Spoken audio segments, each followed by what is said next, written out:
in America Tonight, I am so thrilled to take you to Australia for a journey with Rainier.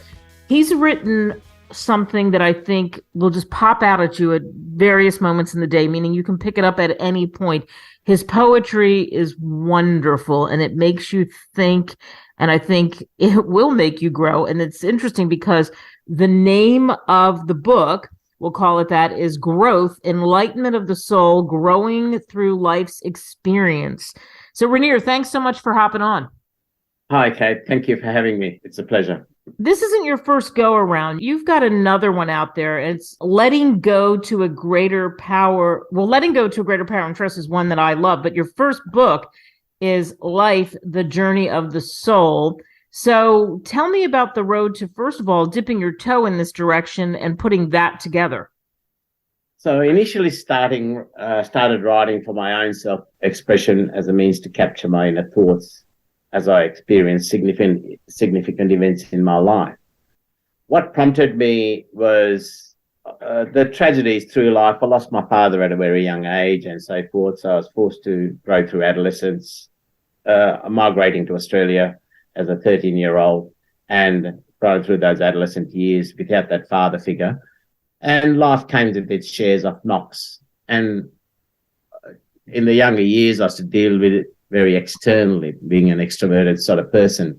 But then I decided to venture out on a journey around Australia, planned on a couple of years, but it ended up being 10 years on a motorbike, riding with the wind, no schedule or plans.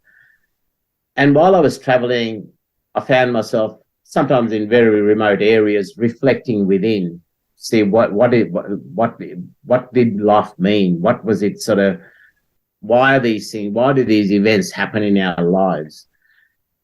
And then I started writing purely for my own self-expression. Initially, I was very reluctant to expose it, but the handful of people that I shared my work with found it triggered off their own thoughts in their own life events, and felt I should make it more accessible to many.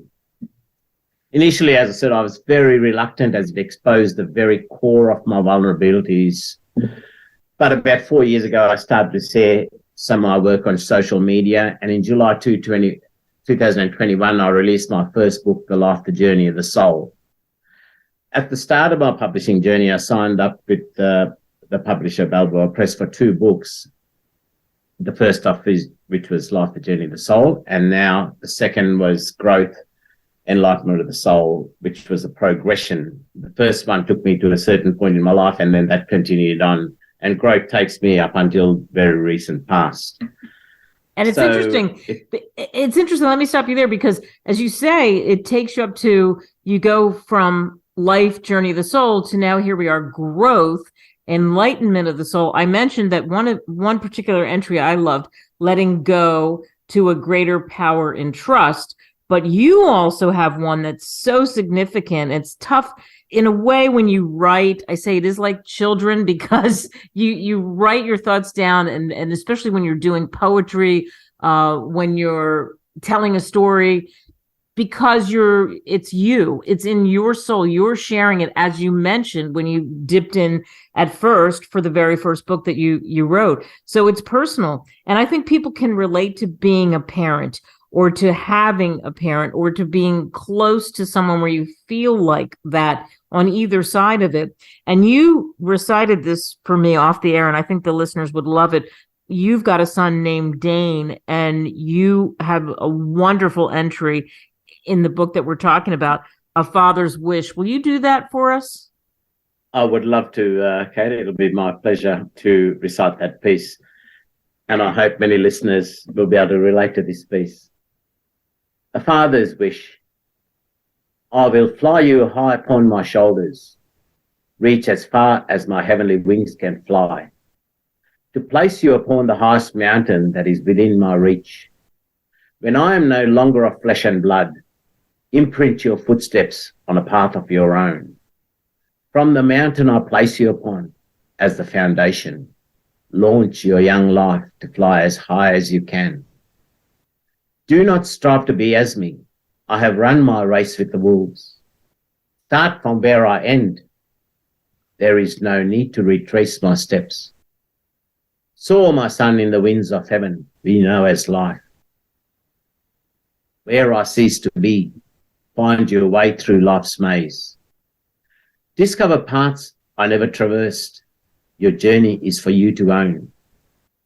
Falter not in fear of doubt, for my strength I have instilled within you. When I am no longer of the flesh, I will ever be your guiding light. In times when you falter, you will hear my gentle voice. Feel my hands upon you as I stand you back on the solid ground. Know in all your heart, my son, that you will never walk alone. Wow, so wonderful. When I'm no longer of the flesh, I will be your guiding light. I love that line.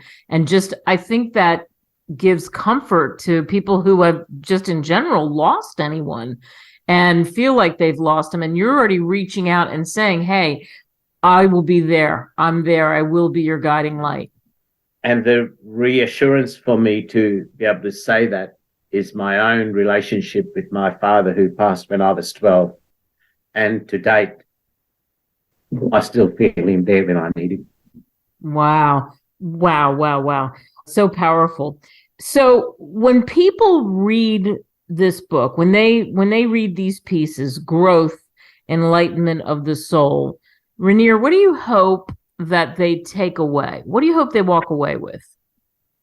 My simple expectation is for readers to develop, through reading this work, the inner emotional strength and a strong drive to explore the deeper aspects of the self, their own self, through the experience of their individual lives. Life is a great gift to us, and it shouldn't be wasted. We're here for a purpose, and that simple purpose is for our own inner growth. Through my poetry, I do not narrate a prescribed recipe to deal with life's hurdles. I merely provide a lyrical glimpse of my own thought patterns and lessons learned, which I hope will trigger the reader's own lines of thought when dealing with similar chapters in their own unique lives. It's important to realize that even when two people experience the same events, such as loss of love or a loved one, though the event may be the same, the actual experience can be vastly different for individuals. We've got to realize that we only see life through our own eyes. So how do we know what impact the loss of a loved one will have on the other person? I know what impact it would have on me, but the next person may have a deeper or shallower bond with, say, a parent or a loved one, or may be more emotionally guarded than the next person. How often do we hear, oh, that happened to me, I know what you're going through. Is this really realistic? The entire journey through the fire could be different for each individual, right? And all I hope is for readers to use my journey to empower their own journey. Wow. And that's what you can hope for, certainly. And again, you can get this on Amazon, Barnes & Noble. We're speaking with Rainier, Growth, Enlightenment of the Soul. So you have 1 and 2, and that makes sense, and I understand that. I'm wondering if we'll ever see a third from you. Interestingly, approximately 12 months ago, the publisher asked me if I would do another book. At the time, I was at crossroads in my life, so we left the conversation to revisit the idea later after the second book was published. I don't write with a plan. Instead, I let the content come from within me through reflection. And interestingly, soon as I held the hard copy of the author review of Growth, Enlightenment of the Soul in my hand, the title of the next book came into my mind, Out of the Ethers. I've never even thought about this. So I would say it's a safe guess that another will follow this in this series. And most likely the title will be Love, the Soul Finds Peace. Oh, that's perfect, because you've taken us on a journey. If you think of where, as you know, where you started, what now we talked about, growth, enlightenment of the soul, and then taking us through what I think is the most important thing in our lives, love. It's the glue that holds us together, right? The universe together, you and me, people, all of us. If we can only surrender to that love, perhaps the world will be a better place. Oh, so agree with that. Rainier, thank you so much for joining us on America Tonight. Thank you, Kate. It's been an honor, and thank you for giving me the opportunity. And thanks to all of you for listening to the show. Make it count, everybody.